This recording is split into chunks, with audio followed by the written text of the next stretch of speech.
হায় হায় হায় হায় কি হয়ে গেল?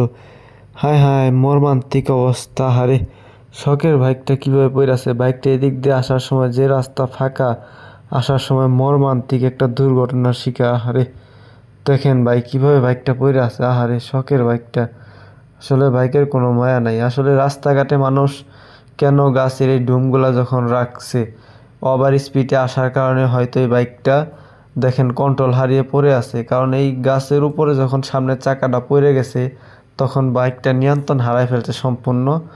এখন বাইকে একদিকে পড়ে আছে, রাইডার অন্য দিকে পড়ে আছে। দেখেন রাইডারের কোনো অস্তিত্ব নেই, সে আসলে কোথায় আছে, বাইকটা কিভাবে পড়ে আছে দেখেন।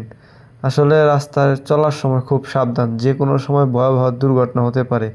দেখেন ভয়াবহ দুর্ঘটনার শিকার যখন বাইক ওভার স্পিডে আসে, সেক্ষেত্রে যদি বাইকের সামনে একটা কিছু পড়ে, সেখান থেকে তো বাইকটা কন্ট্রোল করা খুবই টাফ। তার মধ্যে দেখেন কি বড় বড় গাছের ডুম, এখানটা যখন বাইকটা উঠছে, এটা তো ইম্পসিবল কন্ট্রোল করাটা। আসলে কি বলবো, সবাই সাবধানে বাইক রাইড করবেন, নতুন বিগিনার্স যারা আছেন খুব সাবধান। আর রাস্তা যে ফাঁকা